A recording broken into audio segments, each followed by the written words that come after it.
ജീവധാര Jeevamozhi കാൽവരിനാഥന്റെ സ്നേഹമൊഴി തിരുനിറത്താൽ ജീവനേകും യേശുനാഥന്റെ Jeevamozhi ജീവധാര ജീവധാര ജീവധാര.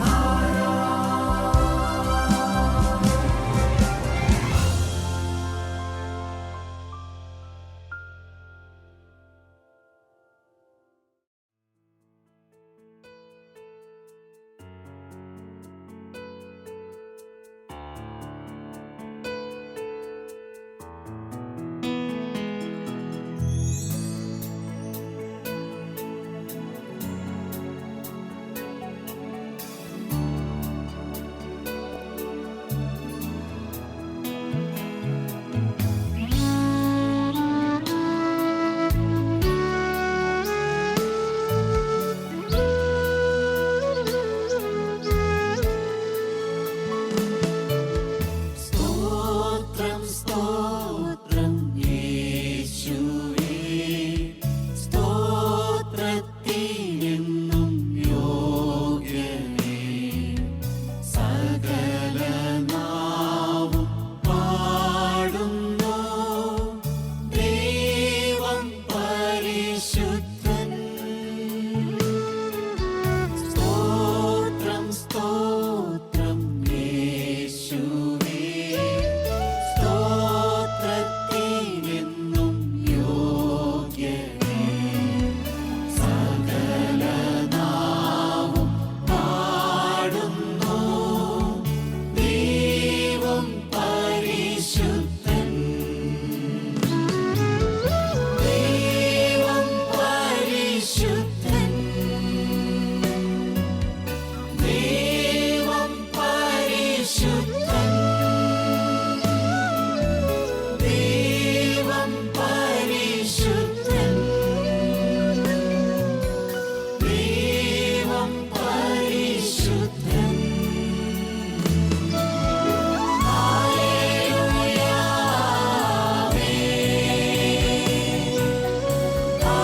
Hallelujah hallelujah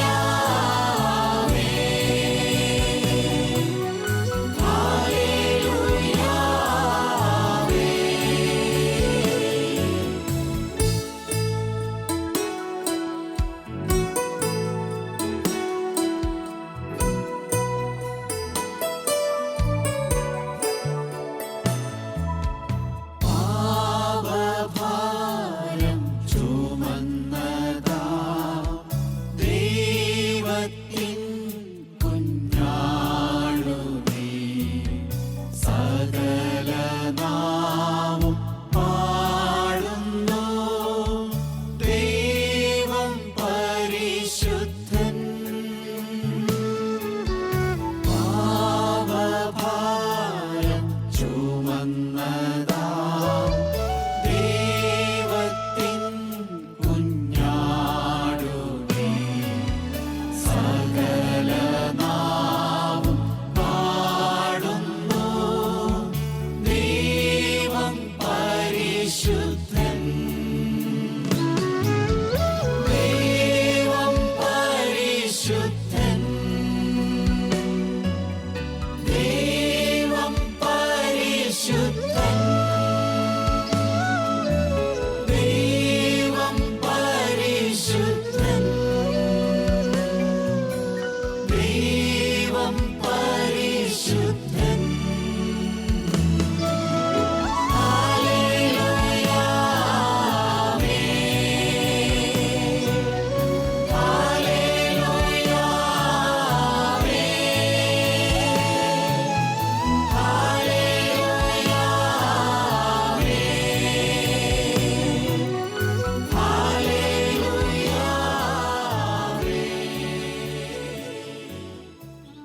ദൈവത്തിൻ്റെ അതിപരിശുദ്ധമായ നാമം മഹത്വപ്പെടട്ടെ. ഒരു ദിവസം കൂടെ ദൈവത്തിൻ്റെ മാറ്റമില്ലാത്ത വചനം കേൾക്കുവാൻ സ്വർഗത്തിലെ ദൈവം നമുക്കെല്ലാവർക്കും ഭാഗ്യം തന്നു. യഹോവയെ അരുളി ചെയ്യണമേ, അടിയങ്ങൾ കേൾക്കുന്നു എന്നുള്ള മനോഭാവത്തോടെ ഇന്ന് തിരുവചനം കേട്ടുകൊണ്ടിരിക്കണമെന്ന് ഞാൻ നിങ്ങളെ ആമുഖമായി ഓർമ്മപ്പെടുത്തുന്നു. ദൈവത്തിന് സ്തോത്രം. യോഹന്നാൻ്റെ സുവിശേഷം 3-ാം അധ്യായം 3-ാമത്തെ വാക്യം നമുക്ക് ചേർന്ന് വായിക്കാം. യേശു അവനോട്, ആമേൻ ആമേൻ, ഞാൻ നിന്നോട് പറയുന്നു, പുതുതായി ജനിച്ചില്ല എങ്കിൽ ദൈവരാജ്യം കാണുവാൻ ആർക്കും കഴിയുകയില്ല എന്നുത്തരം പറഞ്ഞു. ദൈവത്തിന് സ്തോത്രം. യോഹന്നാൻ്റെ സുവിശേഷം 3-ാം അധ്യായം വേദപുസ്തകത്തിലെ മർമ്മപ്രധാനമായ ചില അധ്യായങ്ങളിൽ ഏറ്റവും പ്രധാനപ്പെട്ട ഒന്നാണ്. ദൈവത്തിന് സ്തോത്രം. കർത്താവായ യേശു ക്രിസ്തുവും നിക്കോദമോസ് എന്ന യഹൂദ പ്രമാണിയും തമ്മിലുള്ള ഒരു സംഭാഷണവും അതിൻ്റെ ചില കാര്യങ്ങളും എല്ലാമാണ് ആ അധ്യായത്തിൽ വിവരിക്കുന്നത്. കർത്താവായ യേശു ക്രിസ്തു നിക്കോദമോസിനോട് പറയുന്ന ഒരു വാക്യമാണ് നാം വായിച്ചു കേട്ടത്. ആമേൻ ആമേൻ, ഞാൻ നിന്നോട് പറയുന്നു, പുതുതായി ജനിച്ചില്ല എങ്കിൽ ദൈവരാജ്യം കാണുവാൻ ആർക്കും കഴിയുകയില്ല. അതിൻ്റെ ഇംഗ്ലീഷ് പ്രകാരം എഴുതി, no one can see the kingdom of God unless they are born again. ദൈവത്തിന് സ്തോത്രം. ഇത് പറയുന്നത് ആരോടാണെന്ന് ഞാൻ പറഞ്ഞു. ഒരു യഹൂദ പ്രമാണിയായിരിക്കുന്ന നിക്കോദമോസിനോടാണ് പറഞ്ഞത്. ദൈവമക്കളെ, ഈ നിക്കോദമോസിന് ചില പ്രത്യേകതകളുണ്ട്. അതിൻ്റെ 3-ാം അധ്യായം 1-ാം വാക്യത്തിലേക്ക് നമ്മൾ വായിക്കുമ്പോൾ അവിടെ നിക്കോദമോസിന് ചില പ്രത്യേകതകൾ എഴുതി വച്ചിരിക്കുന്നത് നമുക്ക് കാണാം. 3-ാം അധ്യായം 1-ാമത്തെ വാക്യം. പരീശന്മാരുടെ കൂട്ടത്തിൽ യഹൂദന്മാരുടെ ഒരു പ്രമാണിയായി നിക്കോദേമോസ് എന്നു പേരുള്ള ഒരു മനുഷ്യനുണ്ടായിരുന്നു. ദൈവത്തിന് സ്തോത്രം. അവിടെ നിക്കോദമോസിൻ്റെ 3 പ്രത്യേകതകൾ ദൈവത്തിൻ്റെ വചനത്തിൽ രേഖപ്പെടുത്തി വെച്ചു. ദൈവത്തിന് സ്തോത്രം. 1-ാമത്തെ പ്രത്യേകത, അവൻ യഹൂദനാണ് എന്നുള്ളതാണ്. ദൈവത്തിന് സ്തോത്രം. ദൈവമക്കളെ, എന്താണ് യഹൂദൻ്റെ പ്രത്യേകത? ഉൽപ്പത്തി പുസ്തകം 12-ാം അധ്യായത്തിലേക്ക് നമ്മൾ വരുമ്പോൾ നാം അവിടെ കാണുന്നു, നിത്യനായ ദൈവം അബ്രഹാമിനെ തനിക്കായി വിളിച്ചു വേർതിരിച്ചു. അബ്രഹാമിനോട് ദൈവം പറഞ്ഞു, ഞാൻ നിന്നെ വലിയൊരു ജാതിയാക്കും. പിന്നീട് നാം വേദപുസ്തകത്തിൽ വായിക്കുന്നത് അബ്രഹാമിൻ്റെ മകൻ ഇസഹാക്ക്, ഇസഹാക്കിൻ്റെ മകൻ യാക്കോബ്, അങ്ങനെ ആ വംശപരമ്പര താഴേക്ക് വന്നു. ദൈവത്തിന് സ്തോത്രം. കർത്താവായ യേശു ക്രിസ്തു തൻ്റെ പ്രിയ ജനമായിരിക്കേണ്ടതിന് അബ്രഹാമിൻ്റെ സന്തതിയെ ദൈവം തിരഞ്ഞെടുത്തു. അങ്ങനെ വലിയൊരു ജാതിയാക്കി. ദൈവത്തിന് സ്തോത്രം. ആ ജാതിയാണ് ഇന്ന് യഹൂദൻ എന്നറിയപ്പെടുന്നത്. എന്താണ് യഹൂദൻ്റെ പ്രത്യേകത? നാം വായിച്ചു നോക്കുമ്പോൾ റോമലേഖനത്തിലേക്ക് വരുമ്പോൾ അപ്പോസ്തലനായ പൗലോസ് അവിടെ വ്യക്തമായി രേഖപ്പെടുത്തി വെച്ചു. അതിൻ്റെ 9-ാം അധ്യായം 4-ാമത്തെ വാക്യവും 5-ാമത്തെ വാക്യവും അതിപ്രകാരം രേഖപ്പെടുത്തി, അവർ ഇസ്രായേല്യർ പുത്രത്വവും തേജസ്സും നിയമങ്ങളും ന്യായപ്രമാണവും ആരാധനയും വാഗ്ദത്തങ്ങളും അവർക്കുള്ളവ. നിയമങ്ങൾ, ന്യായപ്രമാണങ്ങൾ, ആരാധന, വാഗ്ദത്തങ്ങൾ എല്ലാം ഈ യഹൂദനുള്ളതാണ്. ദൈവത്തിന് സ്തോത്രം. ഉടമ്പടികളും എല്ലാം. ദൈവത്തിന് സ്തോത്രം. ദൈവമക്കളെ, ഈ യഹൂദന് ദൈവം ഇതെല്ലാം കൊടുത്തതാണ്. ഒരു വാക്യം കൂടെ നമുക്ക് ചേർന്ന് വായിക്കാം. റോമർക്കെഴുതിയ ലേഖനം 3-ാം അധ്യായം അതിൻ്റെ 2-ാമത്തെ വാക്യം. ഒന്നാമത് ദൈവത്തിൻ്റെ അരുളപ്പാടുകൾ അവരുടെ പക്കൽ സമർപ്പിച്ചിരിക്കുന്നത് തന്നെ. ദൈവത്തിൻ്റെ അരുളപ്പാടുകൾ ഈ യഹൂദരുടെ പക്കൽ സമർപ്പിക്കപ്പെട്ടിരിക്കുന്നു. ദൈവത്തിന് സ്തോത്രം. നാം ഈ വേദപുസ്തകത്തിലേക്ക് തിരിഞ്ഞു നോക്കുമ്പോൾ വേദപുസ്തകം ഏകദേശം 1600 വർഷങ്ങൾ കൊണ്ട് 40ഓളം ഗ്രന്ഥകാരന്മാർ ചേർന്ന് എഴുതി. ദൈവത്തിന് സ്തോത്രം. അതിൽ ഒരാളൊഴികെ ബാക്കി ഈ വേദപുസ്തകം എഴുതിയിട്ടുള്ള സകലരും യഹൂദരായിരുന്നു. ദൈവത്തിന് സ്തോത്രം. ദൈവമക്കളെ, തൻ്റെ ജനത്തെ ദൈവം കൊണ്ടു നടന്ന വിധം, അരുളപ്പാടുകൾ, വാഗ്ദത്തങ്ങൾ, നിയമങ്ങൾ എല്ലാം നൽകി തൻ്റെ ജനത്തെ ദൈവം നടത്തി. ദൈവത്തിന് സ്തോത്രം. അരുളപ്പാടുകളെല്ലാം അവരുടെ പേരിൽ കൊടുത്തു. ഒരു വാക്യോടെ വായിക്കാം. റോമർക്കെഴുതിയ ലേഖനം 9-ാം അധ്യായം അതിൻ്റെ 5-ാമത്തെ വാക്യം. പിതാക്കന്മാരും അവർക്കുള്ളവർക്ക് തന്നെ ജഡപ്രകാരം ക്രിസ്തുവും അവരിൽ നിന്നല്ലോ ഉത്ഭവിച്ചത്. ദൈവമക്കളെ, ജഡപ്രകാരവും യേശു ക്രിസ്തുവും അവരിൽ നിന്ന് തന്നെ ഉത്ഭവിച്ചു. ദൈവത്തിന് സ്തോത്രം. ദൈവമക്കളെ, ഈ യേശു ക്രിസ്തു യഹൂദ വംശത്തിലാണ് ജനിച്ചത്. യേശു ക്രിസ്തുവിൻ്റെ സ്വന്തം ജനമാണ് യഹൂദൻ. നിക്കോദമോസ് ഒരു യഹൂദനായിരുന്നു. യേശുവിൻ്റെ സ്വന്തം ജനത്തിൽ, സ്വന്തം വംശത്തിൽ പിറന്നവൻ. പക്ഷേ നിക്കോദമോസിനോട് കർത്താവായ യേശു ക്രിസ്തു പറഞ്ഞു, നിക്കോദമോസേ, നീ എൻ്റെ സ്വന്തം വംശത്തിൽ പിറന്നവനായിരിക്കാം, പക്ഷേ ദൈവരാജ്യം കാണണമെങ്കിൽ നീ വീണ്ടും ജനിക്കണം. റോമർക്കെഴുതിയ ലേഖനം 2-ാം അധ്യായത്തിൽ ഒരു വേദവാക്യം ഇങ്ങനെ എഴുതി വെച്ചു. അതിന് 28-ാമത്തെ വാക്യവും 29-ാമത്തെ വാക്യവും. പുറമേ യഹൂദനായവൻ യഹൂദനല്ല, പുറമേ ജഡത്തിലുള്ളത് പരിച്ഛേദനയുമല്ല. ദൈവത്തിന് സ്തോത്രം. പുറമേ യഹൂദനായവൻ യഹൂദനല്ല, അകമേ യഹൂദനായവനത്രേ യഹൂദൻ. ദൈവത്തിന് സ്തോത്രം. ദൈവമക്കളെ, പുറമേ കാണുന്ന യഹൂദൻ സാക്ഷാൽ യഹൂദനല്ല. അകമേ യഹൂദനായിട്ട് ആരെങ്കിലും ഉണ്ടോ? അവനാണ് സാക്ഷാൽ യഹൂദൻ. ദൈവത്തിൻ്റെ മാറ്റമില്ലാത്ത വചനം ഞാൻ പറഞ്ഞിട്ടെ സഹോദരങ്ങളെ, നമ്മളെല്ലാവരും ഒരുപക്ഷെ ഈ വചനം കേൾക്കുന്ന ബഹുഭൂരിപക്ഷം പേരും ക്രിസ്തീയ കുടുംബത്തിൽ ജനിച്ചവരായിരിക്കാം. നമുക്ക് നല്ല ക്രിസ്തീയ പേരുകൾ ഉണ്ടായിരിക്കാം. ദൈവത്തിന് സ്തോത്രം. ദേവാലയത്തോട് ബന്ധം നമുക്കുണ്ടായിരിക്കാം. എന്നാൽ സഹോദരങ്ങളെ, നാം ക്രിസ്തീയ കുടുംബത്തിൽ ജനിച്ചു എന്നുള്ളത് കൊണ്ടോ, യഹൂദ കുടുംബത്തിൽ ജനിച്ചു എന്നുള്ളത് കൊണ്ടോ, ഏത് കുലത്തിൽ ജനിച്ചു എന്നുള്ളത് കൊണ്ടോ ഇതൊന്നും ദൈവരാജ്യ പ്രവേശനത്തിന് യോഗ്യതയാണ് അല്ല. ദൈവത്തിന് സ്തോത്രം. ഈ ഏത് വംശത്തിൽ ജനിച്ചവനാണെങ്കിലും, ഏത് കുലത്തിൽ ജനിച്ചവനാണെങ്കിലും, യേശു ക്രിസ്തുവിൻ്റെ സ്വന്തം ജനമായി ജനിച്ചവനാണെങ്കിലും മാനസാന്തരപ്പെട്ടില്ലെങ്കിൽ, വീണ്ടും ജനനം പ്രാപിച്ചില്ലെങ്കിൽ ദൈവരാജ്യ പ്രവേശനത്തിന് അർഹതയില്ല എന്ന് ഈ വേദവചനം നമ്മെ പഠിപ്പിക്കുന്നു. യഹൂദനായതുകൊണ്ട് നിത്യരാജ്യത്തിന് അവകാശം പ്രാപിക്കണമെന്ന് നിർബന്ധമില്ല. ദൈവത്തിന് സ്തോത്രം. അതാണ് നിക്കോദെമോസിൻ്റെ ഒന്നാമത്തെ പ്രത്യേകത. രണ്ടാമത്തെ പ്രത്യേകത നമ്മൾ ഒന്നാമത്തെ വാക്യത്തിൽ തന്നെ വായിച്ചു.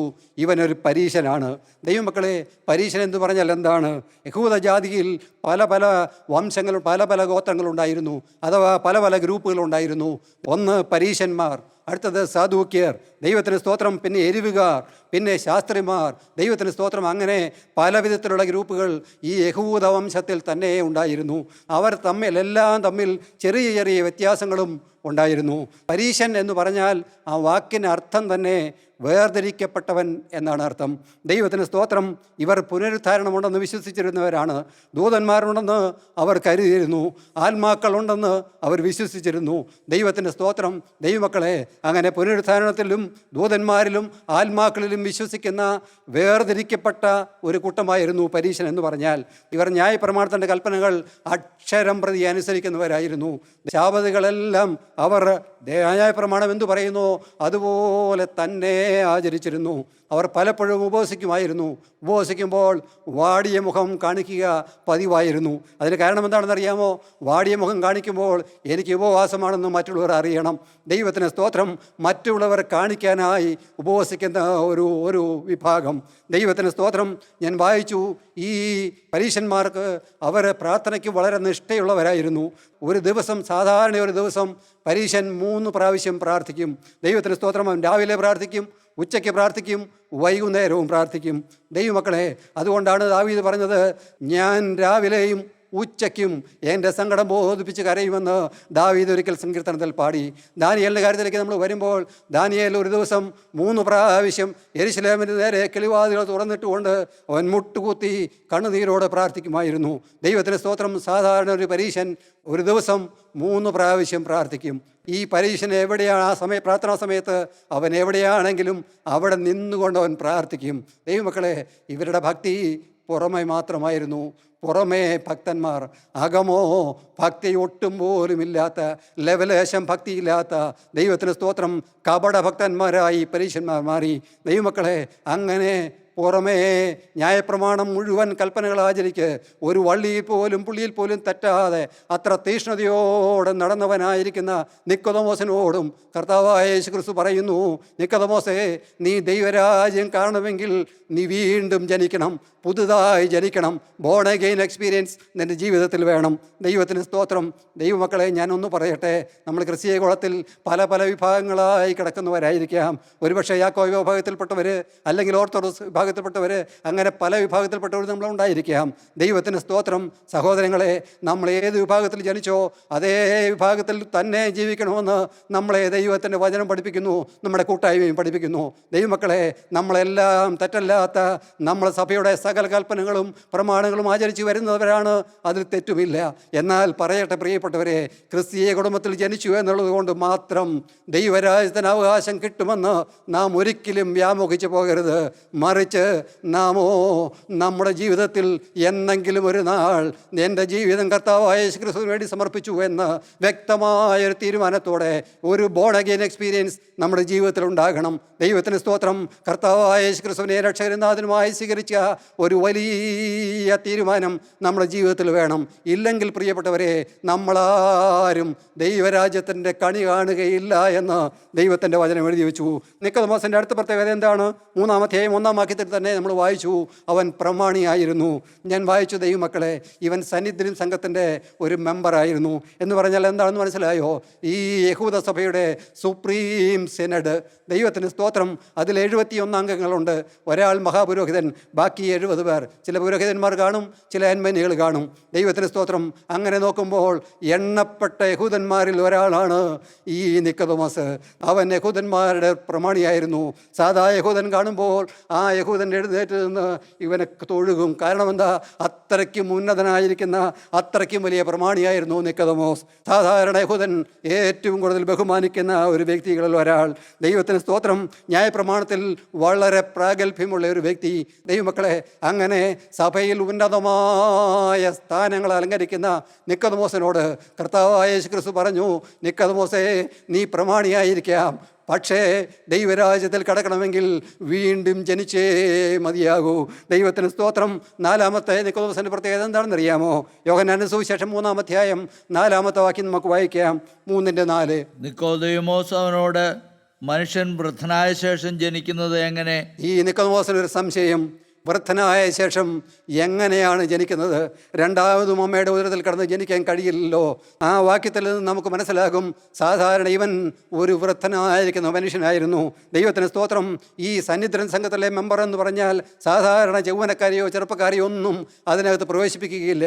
ഇരുത്തം വന്ന നല്ല പ്രാഗൽഭ്യമുള്ള, ദൈവത്തിന് സ്തോത്രം, പ്രായം കൊണ്ട് അത്രയും പ്രായങ്ങളുള്ള സാധാരണ ആളുകളെയാണ് സന്നിധിൻ സംഘത്തിലെ അംഗമാക്കുന്നത്.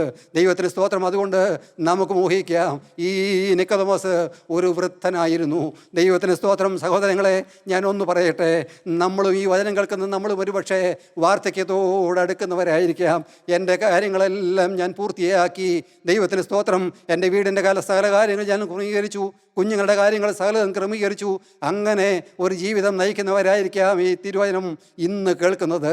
സഹോദരങ്ങളെ, ഞാൻ പറയട്ടെ, അങ്ങനെ സൗഭാഗ്യകരമായ ഒരു പ്രായമുള്ള ജീവിതം നയിക്കുന്ന ദൈവമക്കളാണെങ്കിലും വേണ്ടില്ല, എന്ന് കടന്നു പോയാലും നല്ല സമാധാനത്തോടെ നല്ലൊരു സംസ്കാരം എനിക്ക് കിട്ടുമെന്ന് കാത്തിരിക്കുന്നവരായിരിക്കാം.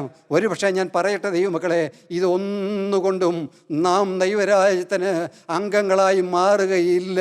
വൃദ്ധനായാലും ശരി, വീട്ടിലെ സകല കാര്യങ്ങളും ക്രമീകരിച്ച് കാത്തിരിക്കുന്നവനാണെങ്കിലും ശരി, നല്ല സാമ്പത്തിക ചുറ്റുപാടുകളുള്ളവനായെങ്കിലും ശരി, ദൈവത്തിന് സ്തോത്രം, കർത്താവായ യേശു ക്രിസ്തുവിനെ രക്ഷകനായി സ്വീകരിച്ച് വീണ്ടും ജനിക്കുന്നില്ല എങ്കിൽ ദൈവരാജ്യത്തിന് നമുക്ക് പ്രവേശനം ലഭിക്കുകയില്ല എന്നുള്ള വലിയ യാഥാർത്ഥ്യം വചനം കേൾക്കുമ്പോൾ ദൈവമക്കളെ നിങ്ങൾ അറിയണമേ. നിക്കോദോമസിൻ്റെ ഒരു പ്രത്യേകത കൂടെ നമുക്ക് വായിക്കാം. 3-ാം അധ്യായം 10-ാമത്തെ വാക്യം. യേശു അവനോട് ഉത്തരം പറഞ്ഞത്, നീ ഇസ്രായേലിൻ്റെ ഉപദേഷ്ടാവായിരുന്നിട്ടും ഇതറിയുന്നില്ലയോ? നീ ഇസ്രയേലിൻ്റെ ഉപദേഷ്ടാവാണ്, എന്നിട്ട് ഇതും അറിയുന്നില്ലയോ? ദൈവമക്കളെ, ഈ നിക്കോദോമസ് യഹൂദ ന്യായപ്രമാണത്തെ ഉപദേശിച്ചു കൊടുക്കുന്നവനായിരുന്നു. അവനൊരു അധ്യാപകനായിരുന്നു. ന്യായപ്രമാണം മറ്റുള്ളവരെ പഠിപ്പിക്കുന്നവനായിരുന്നു. അപ്പോൾ സാധാരണ യഹൂദന്മാർ ഇവൻ്റെ നാവിൽ നിന്ന് ന്യായപ്രമാണത്തിൻ്റെ കാര്യങ്ങൾ വ്യാഖ്യാനിച്ച് കിട്ടാൻ കൊതിയോടെ കാത്തിരുന്നിട്ടുണ്ടാകും.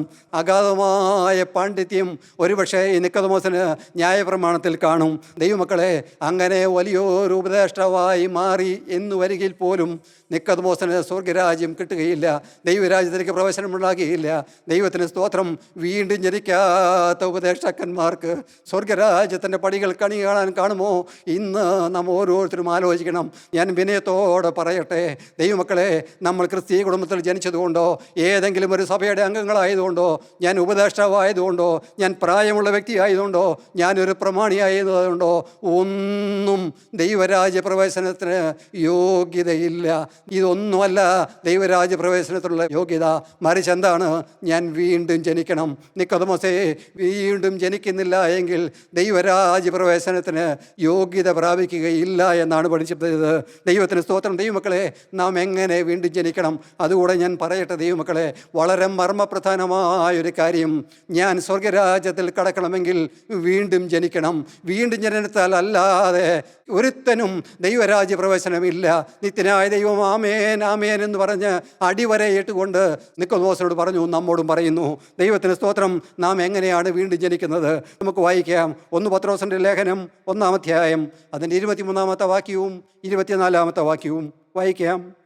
കെടുന്ന ബീജത്താലല്ല, കെടാത്തതിനാൽ ജീവനുള്ളതും നിലനിൽക്കുന്നതുമായ ദൈവവചനത്താൽ തന്നെ നിങ്ങൾ വീണ്ടും ജനിച്ചിരിക്കുന്നു. ദൈവത്തിന് സ്തോത്രം. ദൈവത്തിൻ്റെ മാറ്റമില്ലാത്ത വചനം, ആ വചനം കേൾക്കുമ്പോൾ നമുക്കൊരു വീണ്ടും ജനനം തരും. ദൈവത്തിന് സ്തോത്രം. കെടുന്ന ബീജത്താലല്ല പ്രിയപ്പെട്ടവരെ, ജീവനുള്ളതും നിലനിൽക്കുന്നതുമായ ദൈവത്തിന് വചനം കേൾക്കണം. അപ്പോൾ നാം ആരാണെന്ന് നമ്മൾ അറിയും. ദൈവത്തിന് സ്തോത്രം. വചനം നിർമ്മലമായ ദൈവത്തിൻ്റെ വചനം കേൾക്കുമ്പോൾ ദൈവത്തിന് സ്തോത്രം, ദൈവത്തിൻ്റെ പരിശുദ്ധാത്മാവ് നമ്മുടെ വ്യക്തിപരമായ ജീവിതത്തോട് ഇടപെടും. യോഹന്നാന്റെ സുവിശേഷം 16-ാം അധ്യായം 8-ാമത്തെ വാക്യത്തിൽ ഇപ്രകാരം എഴുതി വെച്ചു: ഞാൻ ജീവൻ്റെ വചനം കേൾക്കുമ്പോൾ പരിശുദ്ധാത്മാവ് എൻ്റെ ജീവിതത്തിൽ ചെയ്യുന്ന കാര്യം എന്താണ്? നമുക്ക് വായിക്കാം. അവൻ വന്ന് പാപത്തെക്കുറിച്ചും നീതിയെക്കുറിച്ചും ന്യായവിധിയെക്കുറിച്ചും ലോകത്തിന് ബോധം വരുത്തും. ദൈവത്തിന് സ്തോത്രം. ജീവൻ്റെ വചനം നമ്മൾ കേട്ടുകൊണ്ടിരിക്കുമ്പോൾ ദൈവത്തിൻ്റെ പരിശുദ്ധാത്മാവ് പാപത്തെക്കുറിച്ച് നമുക്ക് ബോധ്യം തരും. ദൈവത്തിന് സ്തോത്രം. അപ്പോൾ നാം നമ്മുടെ ജീവിതത്തിലേക്ക് തിരിഞ്ഞു നോക്കും. അയ്യോ, ഞാൻ മഹാഭാവി എന്ന് നമ്മുടെ പിതാക്കന്മാർ പാടിയതുപോലെ, നമ്മുടെ പിതാക്കന്മാർ കണ്ണുനീരോടെ പ്രാർത്ഥിച്ചതുപോലെ നാം ഓരോരുത്തരും നമ്മുടെ വ്യക്തിപരമായ ജീവിതത്തിൽ വന്നിട്ടുള്ള പാപങ്ങളെ ഓർത്ത് കരയാൻ തുടങ്ങും. കർത്താവേ, ഞാൻ വലിയൊരു പാവിയാണ്. നിത്യമായ സ്വർഗരാജ്യത്തിന് എനിക്ക് യാതൊരു അവകാശവുമില്ല. ദൈവത്തിന് സ്തോത്രം. അങ്ങനെ കണ്ണുനീരോടെ ദൈവത്തിൻ്റെ മാറ്റമില്ലാത്ത വചനം കേൾക്കുമ്പോൾ ഓരോരുത്തരും അവനവൻ്റെ വ്യക്തി ജീവിതത്തിലേക്ക് തിരിഞ്ഞു നോക്കി കണ്ണുനീരോടെ ആ പട്ടണത്തിലേക്കും പാപിനിയായ സ്ത്രീ കർത്താവായ യേശുക്രിസ്തുവിൻ്റെ കാൽപാദങ്ങളിൽ വന്ന് അവളുടെ കണ്ണുനീരോടെ അവൻ്റെ പാദപീഠം ചുംബിച്ച് ദൈവത്തിന് സ്തോത്രം അവളുടെ പാപങ്ങൾ ഏറ്റു പറഞ്ഞതുപോലെ നമ്മുടെ പാപങ്ങൾ നമുക്ക് ഏറ്റു പറയാൻ ഒരു ഭാഗ്യം കിട്ടും. ദൈവമക്കളെ, നമ്മുടെ പിതാക്കന്മാർ പാടി ഉന്നതമായ രാജ്യമാണ്, ശാശ്വതമായ ജീവിതമാണ്. ആ ജീവിതം ആരാർജിക്കും? നിർമ്മലന്മാർ മാത്രം ആർജിക്കും. കർത്താവേ, ഈ ഉന്നതമായ രാജ്യത്തിൽ ശാശ്വതമായ ജീവിതം പ്രാപിക്കുന്നത് നിർമ്മലന്മാർ മാത്രമാണെങ്കിൽ എൻ്റെ കർത്താവേ, എനിക്ക് ആ നിർമ്മലന്മാർ മാത്രം വസിക്കുന്ന സ്വർഗരാജ്യത്തിൽ എത്താനുള്ള അർഹതയില്ലല്ലോ, എനിക്ക് എത്താനുള്ള യോഗ്യതയില്ലല്ലോ. ദൈവത്തിന് സ്തോത്രം. അവർ പിന്നീട് പാടി, എന്താ പാടിയെന്നറിയാമോ? ഞാൻ പാതകിയെന്നറിയുന്നേൻ സർവകടങ്ങളും അരാഞ്ഞാൽ നരകം താനൻ അവകാശം, നിന്നെ വിളിപ്പാൻ കഴിവന്നേ മൗനം ഹൃദിയാൽ ഞാൻ പോകും, നീക്കുക കൃപയാലൻ പാപം. കർത്താവേ, ഞാൻ പാതകിയായൊരു മനുഷ്യനാണ്, ഞാൻ പാപം ചെയ്തൊരു മനുഷ്യനാണ്. സർവ്വകടങ്ങളും എൻ്റെ നീ ആരാഞ്ഞു നോക്കിയാൽ നരകം മാത്രമാണ് കർത്താവേ എൻ്റെ അവകാശം. നിന്നെ വിളിപ്പാൻ കഴിവില്ലാതെ ഞാൻ മൗനത്തോടെ മൃതി പോകും, നിത്യ നരകത്തിലേക്ക് പോകേണ്ടി വരും. കർത്താവേ, അതുകൊണ്ട് കരുണ തോന്നി, കൃപ തോന്നി എൻ്റെ പാപം മോചിച്ച് തരണമേ എന്ന് കണ്ണുനീരോടെ പിതാക്കന്മാർ പ്രാർത്ഥിച്ചു. ദൈവമക്കളെ, ഈ വചനം കേൾക്കുമ്പോൾ ഓരോരുത്തരും അവനവൻ ജീവിതത്തിലേക്ക് തിരിഞ്ഞു നോക്കണം. ദൈവമക്കളെ, നമുക്ക് നമ്മുടെ നിത്യമായ ആ നിർമ്മലന്മാർ വസിക്കുന്ന, പരിശുദ്ധന്മാർ മാത്രം വസിക്കുന്ന സ്വർഗരാജ്യത്തിലെത്തുവാൻ എന്തെങ്കിലും യോഗ്യതയുണ്ടോ? ഇല്ല പ്രിയപ്പെട്ടവരെ, ഒന്നുമില്ലല്ലോ. ഒന്ന് മാത്രം ആശ്രയിക്കുക. കർത്താവേ, ഞാൻ ഏറ്റവും ഭാവിയായൊരു മനുഷ്യൻ. ഇന്ന് ഈ വചനം കേൾക്കുന്ന സമയം കരുണ തോന്നി നിന്റെ തിരുരക്തം കൊണ്ട് എന്നെ കഴുകിത്തരണമേ എന്ന് കണ്ണുനീരോടെ പ്രാർത്ഥിക്കുന്ന ദൈവത്തിലെ ദൈവത്തിൻ്റെ സ്തോത്രം. അങ്ങനെയാണ് നമുക്ക് നിത്യരാജ്യത്തിലെത്താനുള്ള യോഗ്യത. ഞാൻ രണ്ട് കാര്യങ്ങൾ പറഞ്ഞു. ഒന്ന്, വചനം കേൾക്കണം, അപ്പോൾ നമുക്കൊരു പുതിയ ജീവിതം തരും, നാം വീണ്ടും ജനിക്കും. രണ്ട്, വചനം കേൾക്കുമ്പോൾ പരിശുദ്ധാത്മാവ് നമുക്ക് പാപബോധം തരും.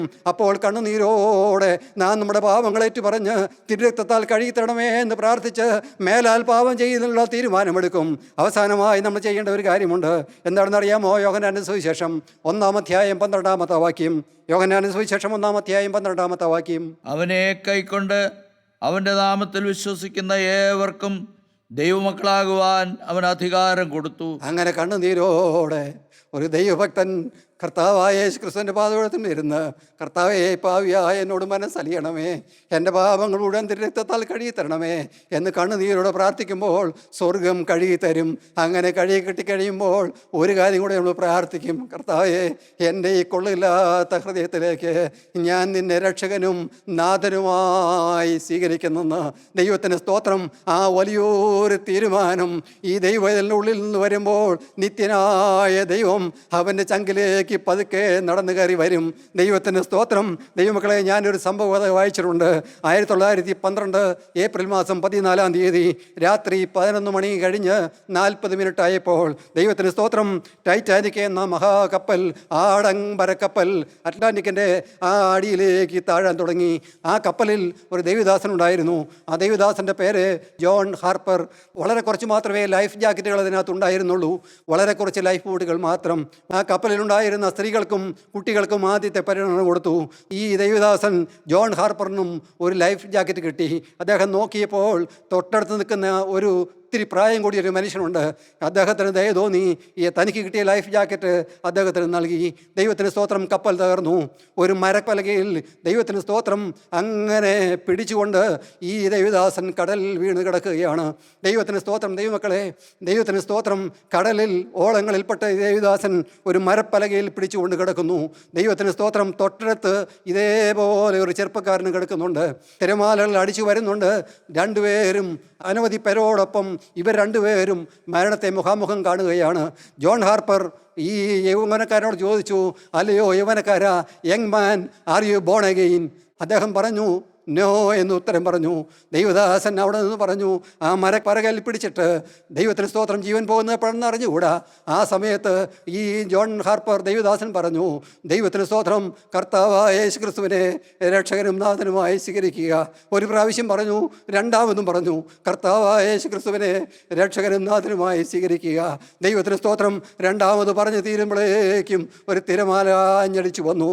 ജോൺ ഹാർപ്പറിൻ്റെ കയ്യിൽ നിന്ന് ആ മരപ്പലക വിട്ടുപോയി. അല്ലാണ്ടെങ്കിൽ ആഴങ്ങളിലേക്ക് അദ്ദേഹം താണുപോയി. ദൈവത്തിന് സ്തോത്രം, ഈ യൗവനക്കാരൻ എങ്ങനെയോ രക്ഷപ്പെട്ടു. അവസാനമായി ജോൺ ഹാർപ്പർ നേടിയ ഒരാത്മാവ്.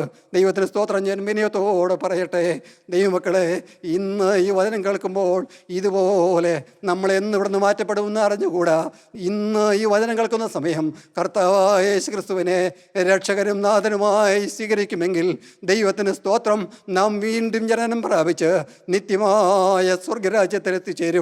ആർക്കെല്ലാം ഈ വചനം കേൾക്കുന്ന സമയത്ത് നിങ്ങൾക്ക് അങ്ങനെ ഒരു താല്പര്യമുണ്ട്, കർത്താവേ, എനിക്ക് വേണ്ടി നീ ഗോൽത്തായുടെ ഉന്നതങ്ങളിൽ പിടഞ്ഞു മരിച്ചത് ഞാൻ ഇന്ന് ധ്യാനിക്കുന്നു.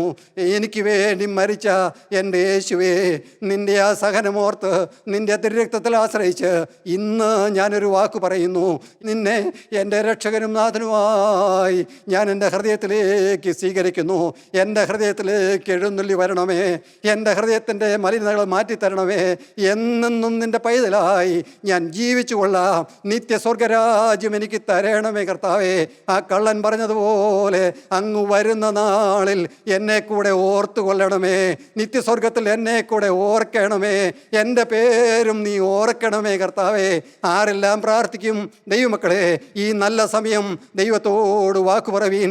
നമ്മുടെ ജീവിതം അവൻ്റെ കുരിശിൻ ചുവട്ടിൽ സമർപ്പിക്കുകയും എന്നെന്നും വീണ്ടെടുക്കപ്പെട്ട ദൈവമക്കളായി നമുക്ക് നമ്മുടെ നാഥന് വേണ്ടി നോക്കി പാർത്തിരിക്കാം. നിത്യനായ ദൈവം നമ്മെ സഹായിക്കട്ടെ. ദൈവത്തിൻ്റെ മാറ്റമില്ലാത്ത വചനം നമ്മെ അതിനു വേണ്ടി ഒരുക്കട്ടെ. ദൈവനാമം മാത്രം മഹത്വപ്പെടട്ടെ. ദൈവത്തിന് സ്തോത്രം.